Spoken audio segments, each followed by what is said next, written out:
You may be seated.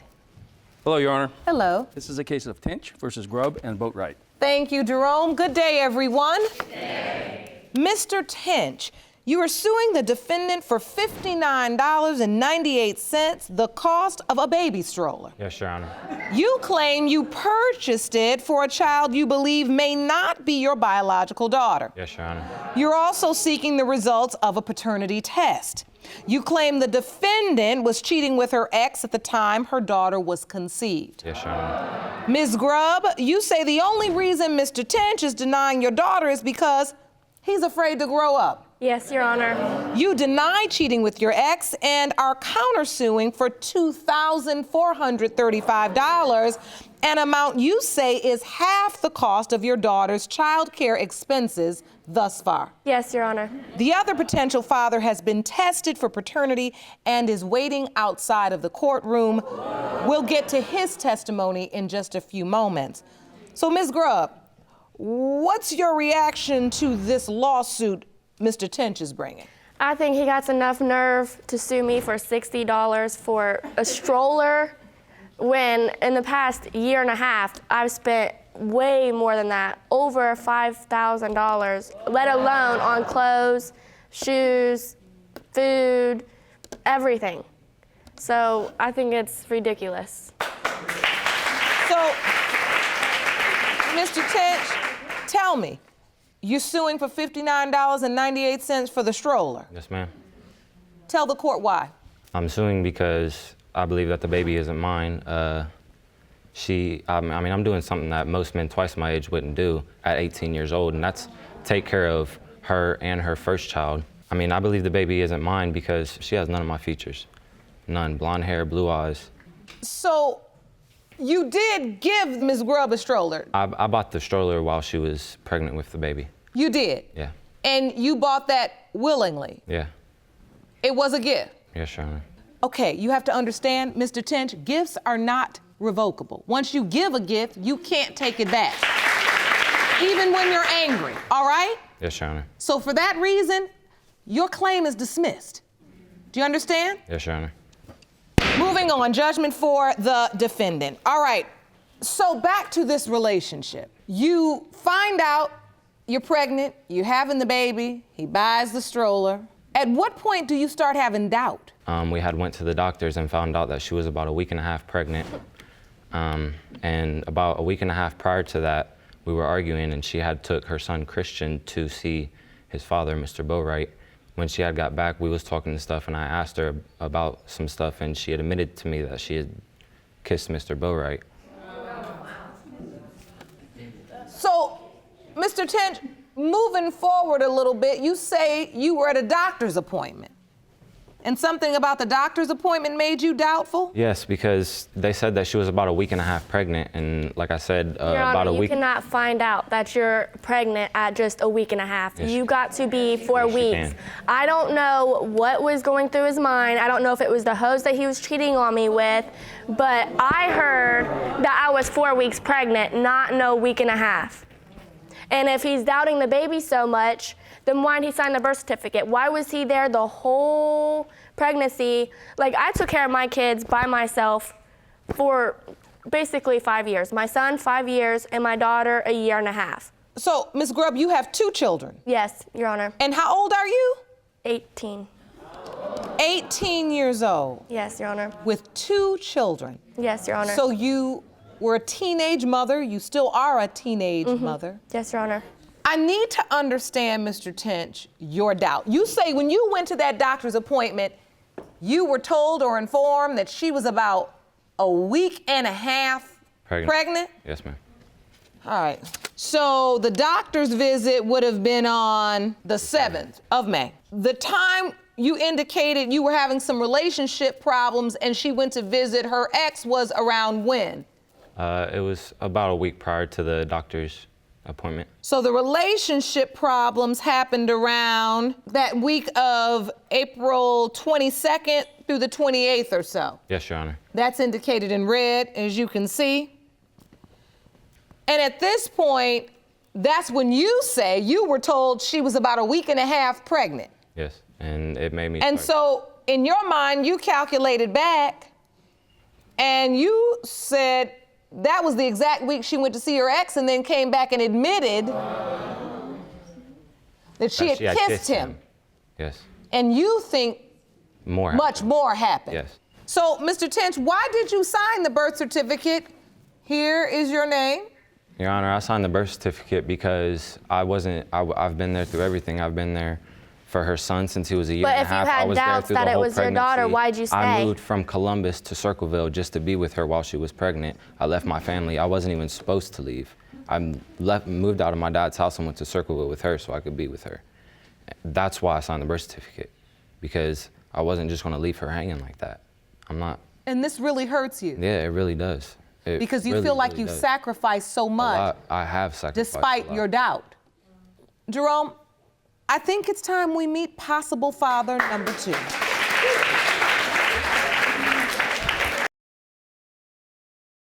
If you want more episodes of Paternity Court, make sure to subscribe and click on the notification bell.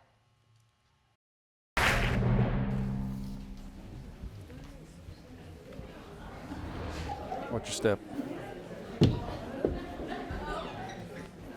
How you doing, Your Honor? Hello, Mr. Boatwright. Thank you for joining us today. No problem, no problem. You know, we are here dealing with a paternity issue as Yes, it relates to beautiful baby Natalie. Yes, ma'am. And, you know, the court needs to understand, do you remember the week Mr. Tinch is speaking of? The week Ms. Grubb brought your child together to see you. Yes, ma'am. She then admitted to Mr. Tinch she had kissed you. Yes, ma'am. Do you remember that week? That is correct.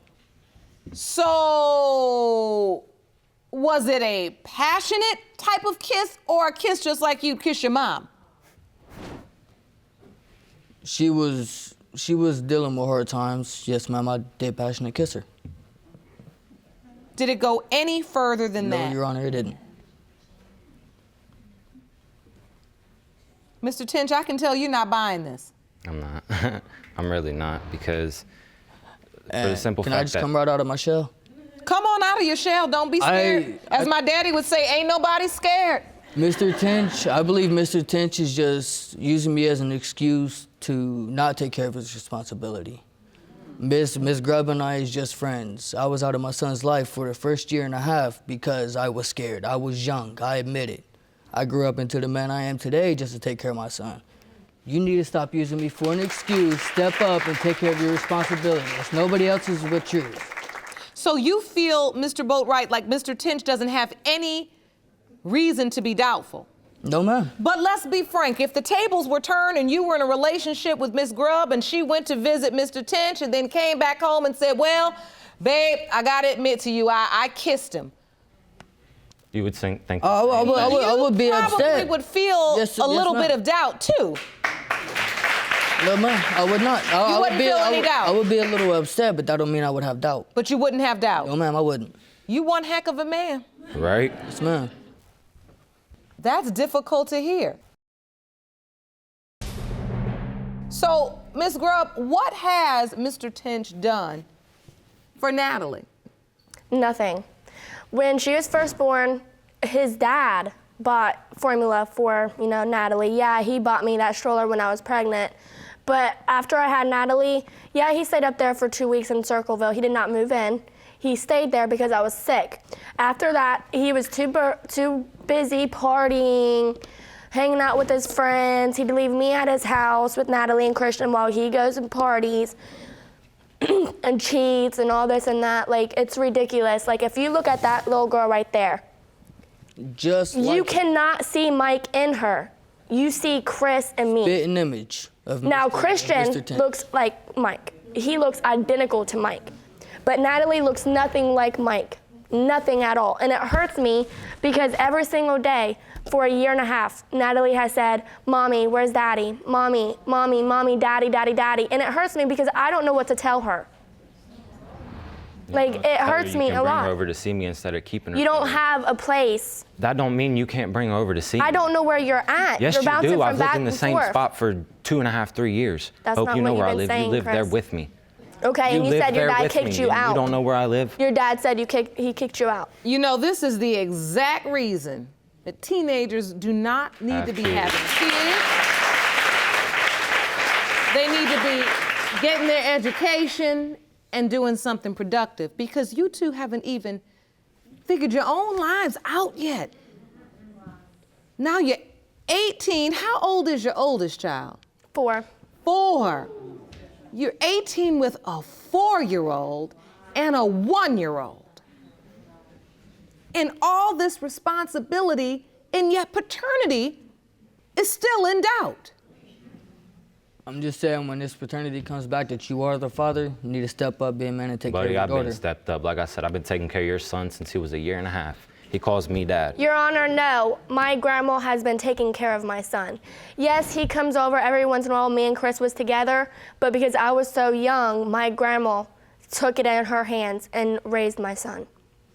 And I'm not going to lie, she did. So, Mr. Boatwright, you telling him to take care of his child, but her grandmother's taking care of your child? Yes, ma'am, I was scared. I was scared. I was young. I admit it. And he's young too. Yes. At this point, you all can't use young as an excuse anymore. I never did use young as an excuse. You done I've been jumped in the working since river. I was 14 years You got to old. learn to swim. Did you finish school? No matter. You finish high school? No matter. Did you finish high I'm school? still in school. Did you finish high I school? graduate in January, Your Honor. You all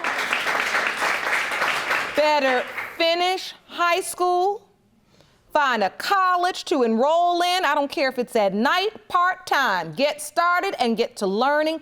Educate yourselves and do better. This is a lot of responsibility for young people like you. I'm 40-something years old. It gets overwhelming for me some days, Jerome. You know, it's a lot. All right. You, Ms. Grubb, are suing for $2,435, and that's what you say is half the cost of all of the child care expenses you have spent on Natalie thus far. Do you have receipts, proof, anything regarding what you spent? Yes, Your Honor. Jerome, will you please hand me that evidence? And you say to date, Mr. Tinch has not given you a dime. No, Your Honor. Nothing. No, Your Honor. But the stroller. Yes, Your Honor. So clothing per month, $1,258. That's for 21 months. Diapers and wipes, $1,092. Formula, $15 per can. Yes, that's about right. 8 cans per month times 21 months, $2,520, which totals $4,870. I can't rule on this particular claim until we find out the results, though. Okay. Now, Mr. Tinch, I need to understand from you. These expenses that she's outlined, have you paid for any of this? I've paid for some formula.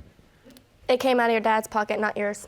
I've been working since I was 14 years old. Yes, it was under the table. I was working at a car lot, but it's just the point that I've been working that long, and she's trying to say that I didn't do nothing for the baby when I was.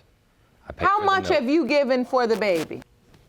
I don't know. I couldn't say an exact amount. I mean, I've bought her clothes. I've bought her food. Do you have any proof of anything you've given? Receipts? That stroller. Money order That's receipts, it. check receipts? And Just the stroller yeah, receipt? that's all I have.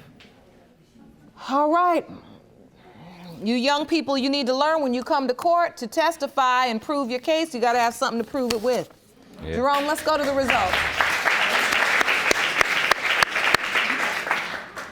These results were prepared by DNA Diagnostics, and they read as follows.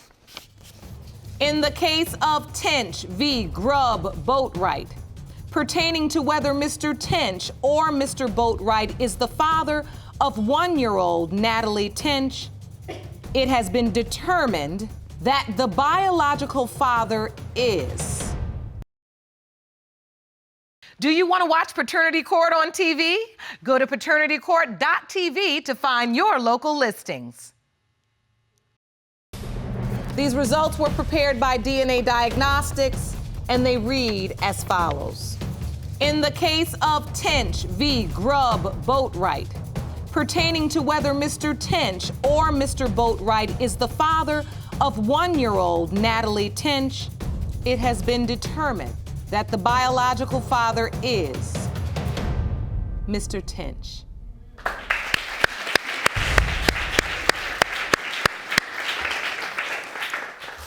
How does it feel, Mr. Tinch? Your doubts are put to rest? Yeah, it feels good. It feels really good. I don't feel heartbroken no more. I feel like a piece of my heart's been filled back in, now that I know for sure. I mean, I'd like to work things out with Hope if she's trying to. That's all I've wanted, was for you to grow up and be in her life. That's all I've wanted. I've always known it was his baby, but you know, I'm glad that it comes to rest to him, that it is his daughter, and hopefully I ain't gotta listen to her say, "Where's my daddy at?" anymore. You're suing for $2,435, if I'm correct. Half of the expenses you spent to date for Natalie. Because it has been determined, Mr. Tinch, that you are her biological father, you are legally responsible to contribute half of the amount. And so for that reason, half of $4,870 is $2,435, and I am awarding that to the defendant, and you need to pay her and continue to take care of your child. Understood? Yes, Your Honor. Judgment for the defendant, and court is adjourned. From this day forward, I need you to come and see Natalie. I need you to help me out with her, and I want you to actually get to know her. I want to get to know her too. I'm sorry for doubting that the baby wasn't mine. It's okay. I'm sorry for putting you through all that stress. It's okay.